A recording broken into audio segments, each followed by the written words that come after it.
Janoza. O'zbekistonda katta yo'qotish. Taniqli davlat va jamoat arbobi olamdan o'tdi deyiladi xabarda.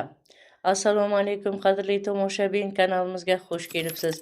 Kanalimizga yangi bo'lsangiz, videomiz keng tarqalishi uchun video ostida like tugmasini bosishni hamda obuna bo'lishni unutmang.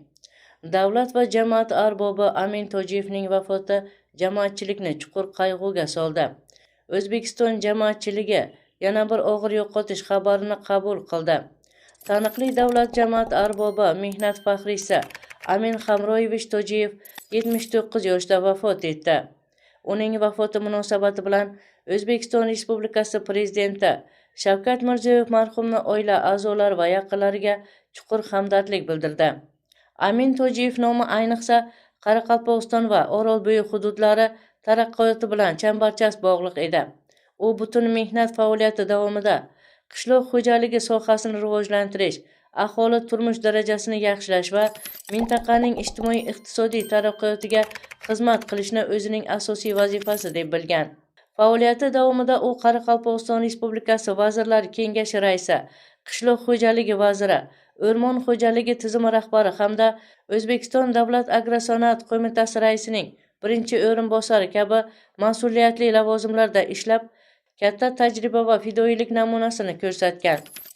Ayniqsa Orolbo'yi mintaqasini rivojlantirish, suv ta'minotini yaxshilash va infratuzilma obyektlarini barpo etishdagi xizmatlari bugun ham e'tirof etib kelinadi.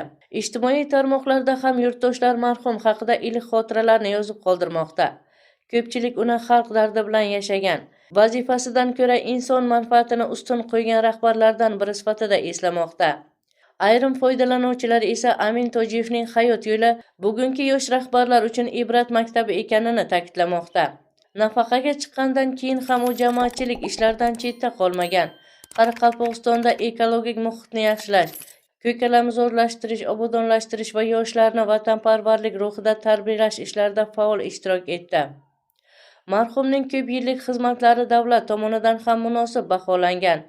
El-yurt hurmati, do'stlik mehnat shuhrati ordenlari hamda Qoraqalpog'iston Respublikasida xizmat ko'rsatgan mexanizator faxriy unvoni bilan taqdirlangan. Amin Tojiyevning vafoti nafaqat uning yaqinlari, balki mamlakat taraqqiyoti yo'lida u bilan birga mehnat qilgan minglab insonlar uchun ham katta yo'qotish bo'ldi. Uning mehnati, hayot tajribasi va xalq manfaati yo'lidagi xizmatlari uzoq yillar davomida yaxshi xotiralar bilan eslab yuritiladi. Marhumning oila a'zolariga va yaqinlariga hamdardlik bildiramiz. Qadrli tomoshabin, kanalimizga xush kelibsiz. Kanalimizga yangi bo'lsangiz, videomiz keng tarqalishi uchun video ostida like tugmasini bosishni hamda obuna bo'lishni unutmang.